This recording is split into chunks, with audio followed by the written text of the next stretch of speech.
Okay, next one I see here is from known miscreant Matt Lloyd, taking time away from loitering in the 8th grade parking lot to write 2 questions, one on top of the other. Well, how about that? Here's the first one. Top man Matthew Lloyd, known miscreant, says, the New Zealand shooter said he did what he did to spark a civil war in America. He was overt about his goals. The far left has continually flaunted the subversion of law and order by letting the Clintons off the hook, the Russia debacle, and now dropping charges against Smollett, to name only a few. It's as if they are daring the right to do something about it. Do you think the agenda of the left is to do one of 2 things, take over inch, by hook or by crook, or to incite the right to civil war so that they will have an excuse to step in with the full weight of the government and declare a permanent state of emergency? It's a pretty good question for a guy who has a bad haircut, you know. Yes, the answer is yes. They're doing all of these things, but as I've said a few times now, I and a few others are becoming more encouraged every day. Right after just after the Mueller report, for example, there's nothing there. It's not that there's nothing in the report. There's nothing that the progressives have. They don't have anything. They have this pathological hatred of Donald Trump, and one of the reasons they hate Trump so much is because he's one of them. He is. He when I say one of them, and I'm not trying to say he's a closet Democrat, but he is the kind of guy that they would party with. He's a TV star, and he's a media figure. He's a showman, is what he is, and because of that, he fights them on their level, which is the level upon which you must fight them. And we just don't know how to do that. Without Donald Trump, we just wouldn't know how to do it. So what you basically put out there, Matt, is pretty much the thesis of this latest afterburner, firewall rather. And that is, why would you lie about racially or sexual orientation motivated attacks? Why would you lie about that? But put him aside. He's just an actor. He's just a nut. He's just looking for attention. But when you get into things like the Kavanaugh smear and the whole Mueller investigation, they knew it wasn't true, and they knew it wasn't true because they're the people that planted the story that had the story follow. And when you realize that these things have been done, and I have no doubt in my mind, none, that Christina Blasey Ford is lying. I have no doubt about it. And I've had a number of people, I've looked at a number of videos, I should say, on YouTube, where a number of people who do body language analysis took a look at her and just said, she's lying through her teeth. So you have to ask yourself, if you're going to make that kind of lie about Brett Kavanaugh, you're going to make that kind of lie about Donald Trump and Russian collusion. The simple logic of it is you've got to come away with you either knew it was going to be damaging or you didn't. And I don't buy that they didn't know. I don't buy that they didn't know. I think that their hatred for Trump is so strong that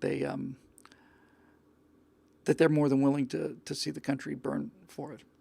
And needless to say, I was not a fan of Barack Obama under any means. I don't need a software engineer just right now, Roy. Sorry, I probably will in a short period of time, but right now I think we're okay. Maybe you could contact Scott at info@billwhittle.com, and thank you for the offer. So they tell this lie, and 30, 40, 50% of the population believes it. They believe that Brett Kavanaugh is a rapist. They believe that Donald Trump colluded with the Russians, and there's nothing you can do to change their minds. And it's tearing the country apart. And to the degree that there might be Russian meddling or Chinese meddling in American politics, it's not by posting, false ads. It's by manipulating things so that we only hear the things that we want to hear and the left only hears the things that they want to hear. And every day that goes by, we become more and more certain of our own positions and less willing to take a look at what the evidence is saying, and less willing to, reconsider things or admit we were wrong about things or so on. I'm still waiting for the liberal argument. I swear to God, I am just waiting for somebody to make a compelling argument for progressivism or any segment of progressivism. And it's not there. It's not there. And I mean that sincerely, I mean, really. Sometimes I think about going back in time and talking to my past selves and advice I would give myself when I was, 7 and then at 14 at the planetarium and 21 in college and, 30s being a limo driver and all the rest of it. I often, just as a thought experiment, think about what I would say to myself if I were able to go back and do that. And I'd certainly talk a lot more politics than I was thinking at the time. But that thought leads me to think, what would 80-year-old Bill say if he came back 20 years and talked to me now? Because if, and I'm not saying this is going to happen, I'm just saying just as a thought experiment, needless to say.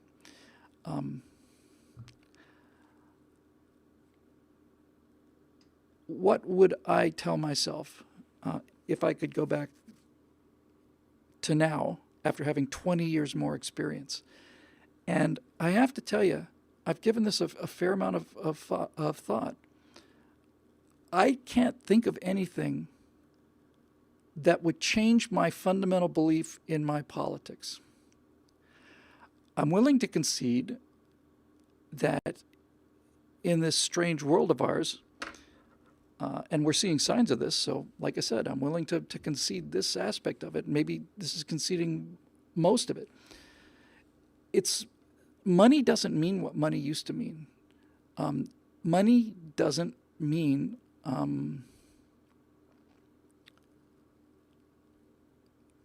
it's not money anymore.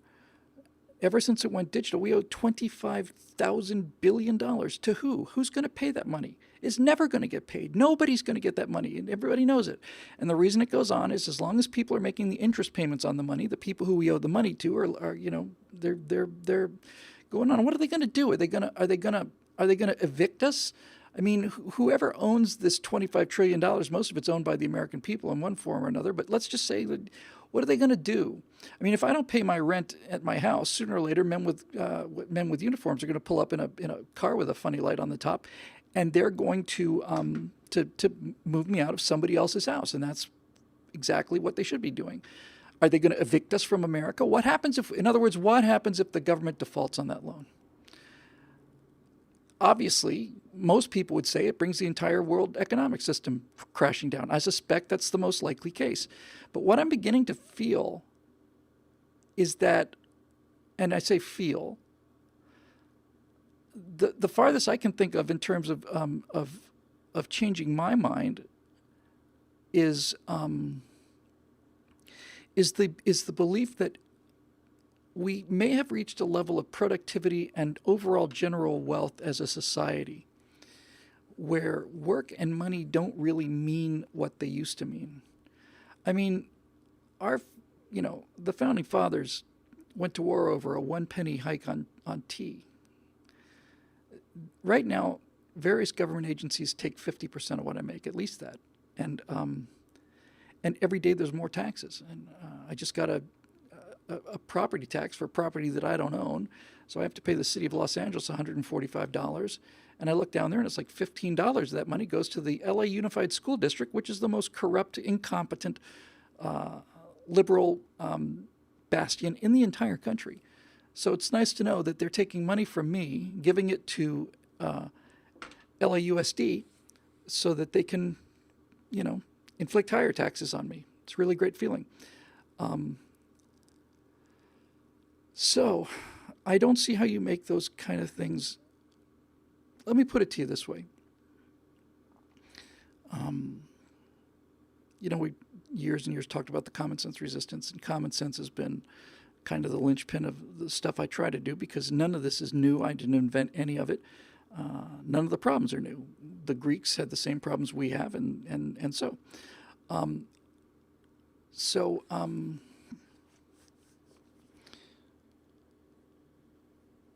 Where the hell was I? Wait, when that happens.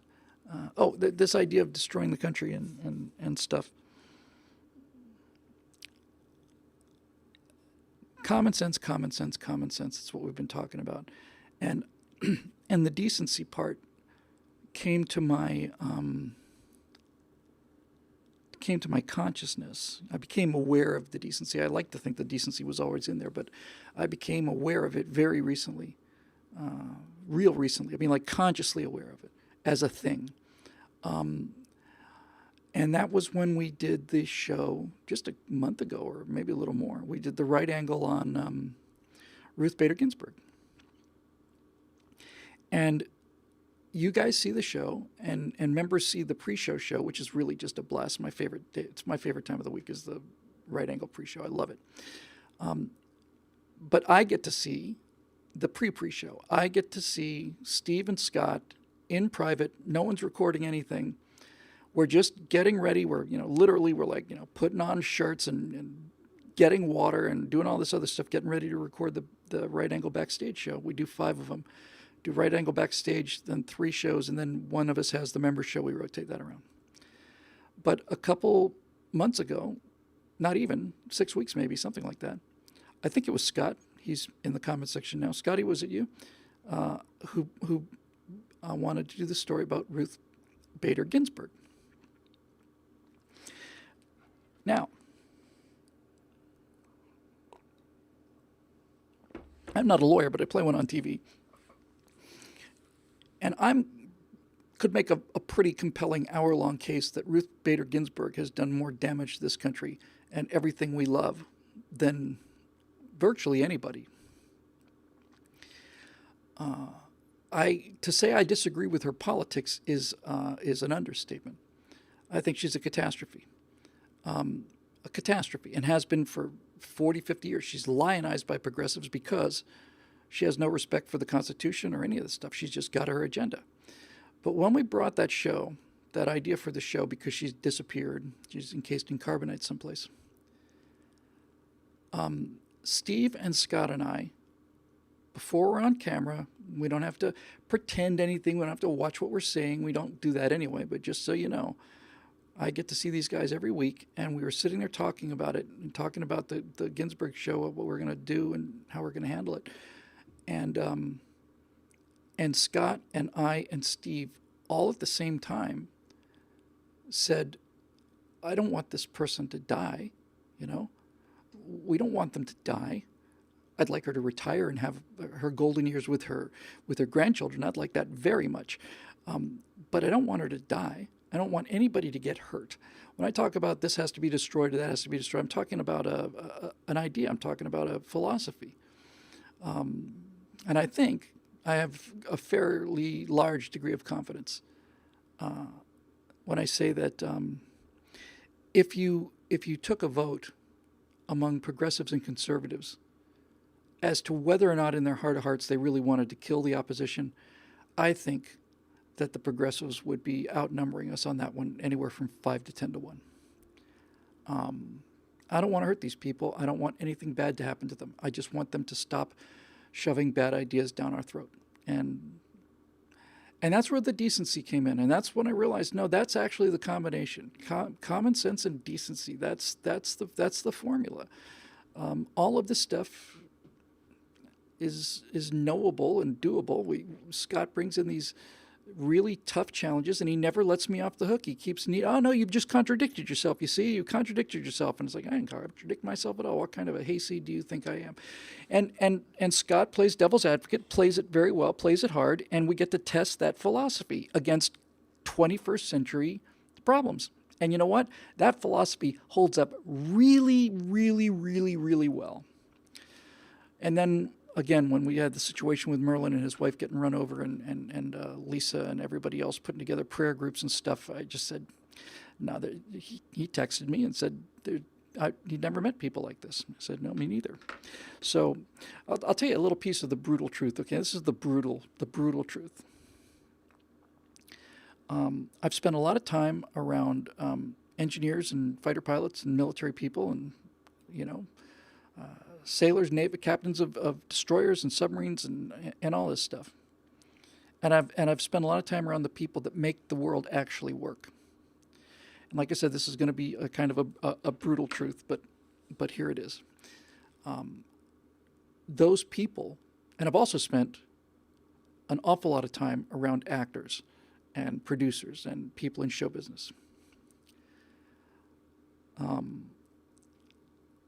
The people who are fans of ours and members and all the rest of it, people who really get these principles, are by far the best people I know. And you are far, far better people than the crowd over the hill there. But that crowd over the hill sure is interesting and fun. They are, all of them, nuts, but and virtually all of them are either extroverts or introverts who enjoy playing roles so they can be extroverts. They're just fascinating and fun people to be with. And this is the draw of them. That's basically what the glamour is, you know. Very, very quick and clever and you know, and funny and good looking and I suspect that the reason they became so funny and so good at playing people is because they have a very, very broken childhood. Just, you know, it's just the way it is. I've known a lot of them, and I've never met, I might have one or two exceptions here, but as a general rule, I've never met an actor that I thought, you know, was a normal person who I'd want to, you know, have run in the country or anything, or even run in the post office for that matter. So they have all of this glamour, and the appeal of glamour is phenomenal. It's so hard for me to go see movies because I think George Clooney and Matt Damon, Charlize Theron are just terrific. And when I watch them in movies, I'm so on their side. And then I have to hear them talking all this nonsense and stuff that's going to bring about the end of the, you know, the world. And they're so sure of themselves. And it just breaks my heart, you know. It's like, if I didn't care about, it's not that I care about the actors, if I didn't care about their ability to make interesting characters, then it wouldn't bother me, but it bothers the hell out of me. And it's once again. And the worst thing is when you find out that one of these actors who you've liked for a long time is also one of these, you know, lib-bots. Chris Evans, Captain America, made like some really, really nasty comments about conservatives just a couple weeks ago. And it's like, okay, got it. Thanks. All right, great. So that's another person I can't go and watch and enjoy. I'm not going to pay. What is his name? The guy who plays the Hulk. You know, it's like, it's really just, it's just heartbreaking. Some people have been asking, is BillWhittle.com under maintenance? It's having a difficulty. Mark Ruffalo, thank you. That we are unaware of. Scotty's been really extraordinarily, I'd say almost, first priority was security. But there have been like strange things going on backstage that are coming from the outside. So having tested this site as long as we did and with as many people as we did, my personal inclination is to think that you know, this is what you get when you open up this kind of work to bidders on Upwork. I'm not saying that's the case. I'm just saying there's been some, I'm not going to say anything about it because I don't want to give anybody a tip off or anything, but there have been some definitely spooky and unexplained things going on backstage behind the public website. It really strange things. And I am not convinced that these are random, and I'm not convinced that they're innocent. So I know we've been having a little bit of problems today, but I can assure you that we have spent months on this, months on the security. Scott has spent the last 3 or 4 weeks inviting more and more people in as beta testers, and we haven't had any problem at all. So I think I really do think that we're I don't want to say. I mean, I don't want to blame a big operation on what could be explained by a cosmic ray or something. But in any event, it's exceedingly unusual and very tough on Scott and me both, because we've been working so. When I say we, I mean he has been working so hard to make this thing bulletproof and easy to use. So I suspect that there's something a little fishy going on. Anyway, we've got somebody who's on the team kind of combing through the thing and looking for little Easter eggs.